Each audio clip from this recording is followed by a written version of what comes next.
Assalamualaikum warahmatullahi wabarakatuh. Perkenalkan, nama saya Vina Febriana, perwakilan dari kelompok saya Asy Anggraini dan Lutfan Ahmad. Di sini saya akan mempresentasikan hasil diskusi kelompok kami tentang materi vektor. Konsep vektor.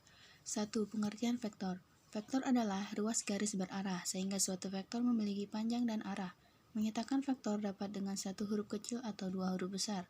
Sedangkan vektor 0 adalah vektor yang memiliki panjang 0 satuan dan tidak mempunyai arah. Dilambangkan dengan 0 sehingga gambarnya berupa sebuah titik. Sebagai contoh, sebuah balok ABCD, EFGH seperti gambar di bawah memiliki panjang rusuk. AB sama dengan 4 cm, AD sama dengan 2 cm, dan AE sama dengan 5 cm. Maka panjang vektor EC dapat dicari dengan rumus di bawah ini. Dua vektor dikatakan sama jika panjangnya sama dan arahnya juga sama. B. Penjumlahan vektor. Penjumlahan vektor secara grafis. Dua vektor atau lebih dapat dijumlahkan atau dikurangkan. Hasil penjumlahan atau pengurangan disebut resultan vektor. Penjumlahan vektor tidak sama seperti penjumlahan bilangan biasa atau penjumlahan besaran skalar karena arah vektor mempunyai pengaruh dalam penjumlahan vektor. Nilai hasil penjumlahan vektor disebut resultan vektor. Ada beberapa metode penjumlahan vektor tergantung pada arah dan kedudukan vektor. Secara grafis, penjumlahan dua buah vektor dapat digambarkan sebagai berikut. 1.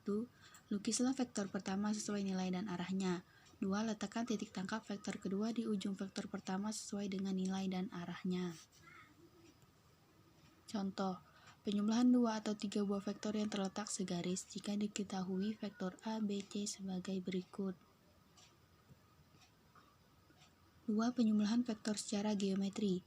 Untuk menjumlahkan vektor secara geometri, ada banyak cara antara lain metode jajaran genjang, metode segitiga, metode poligon, dan metode analisis. 1. Metode jajaran genjang. Dua buah vektor atau lebih dapat dijumlahkan dengan melukis sebuah jajaran genjang dengan kedua vektor tersebut sebagai sisi-sisinya. Adapun resultannya diperoleh dari diagonal jajaran genjang, yaitu titik pangkalnya sama dengan kedua titik pangkal vektor tersebut. Cara melukiskan gambar resultan dua buah vektor dengan metode jajaran genjang sebagai berikut. 1. Letakkan titik tangkap vektor 1 dan 2 pada satu titik sesuai dengan arah masing-masing vektor.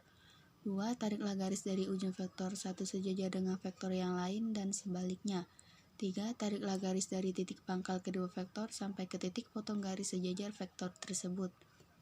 Contoh, F1 tambah F2, F1 kurang F2. 2. Metode segitiga. Dua buah vektor atau lebih dapat dijumlahkan dengan melukis sebuah segitiga. Metode segitiga hanya cocok diterapkan untuk mencari resultan dua buah vektor. 3. Metode poligon. Metode poligon dapat digunakan untuk menjumlahkan dua buah vektor atau lebih. Metode ini merupakan pengembangan dari metode segitiga.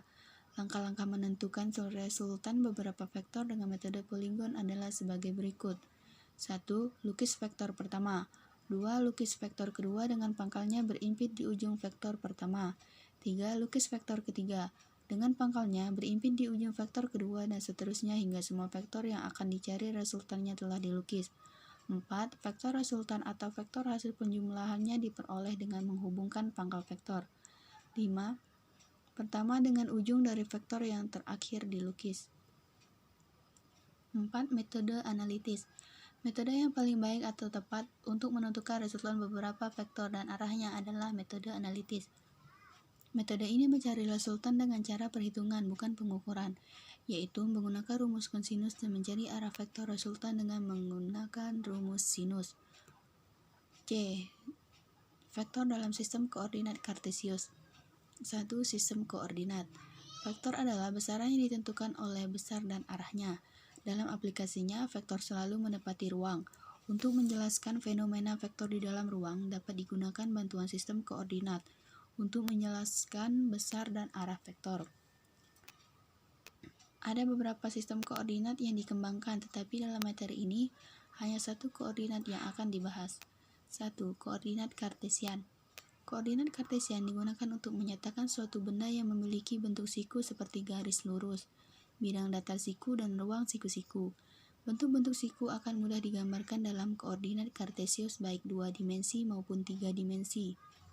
Dalam koordinat kartesius 2 dimensi, terdiri dari dua sumbu yaitu horizontal mendatar yaitu sumbu X dan sumbu tegak vertikal yaitu sumbu Y. Untuk lebih jelasnya dapat dilihat pada gambar berikut ini. Koordinat kartesius dua dimensi digunakan untuk menggambarkan objek satu dimensi dan dua dimensi. Contoh objek satu dimensi yaitu garis baik, garis lurus maupun garis lengkung. Sedangkan contoh objek dua dimensi yaitu bidang datar. Objek satu dimensi dan dua dimensi dapat digambarkan pada koordinat tiga dimensi dengan baik.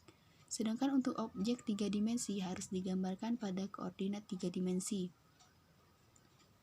Koordinat kartesius tiga dimensi.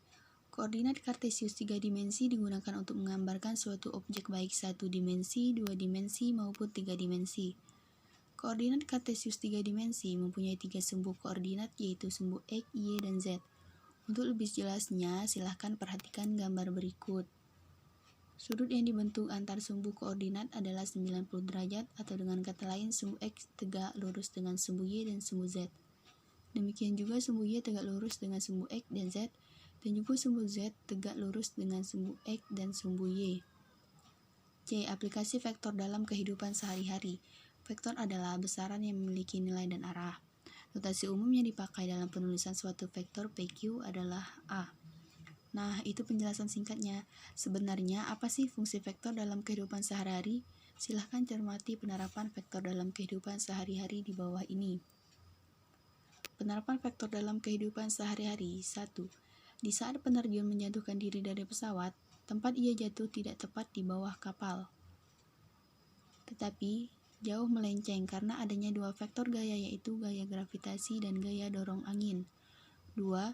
Ketika perahu menyeberangi sebuah sungai, maka kecepatan gerak perahu yang sebenarnya merupakan kecepatan gerak perahu dan kecepatan air. 3. Dalam suatu kejadian, seorang pemanah menarik anak panah dari busurnya. Sebenarnya arah gerak anak panah merupakan penjumlahan vektor gaya tarik tali dari kedua ujung busur tersebut. Masih banyak lagi contoh yang lainnya. Terima kasih. Sekian dari saya. Wassalamualaikum warahmatullahi wabarakatuh.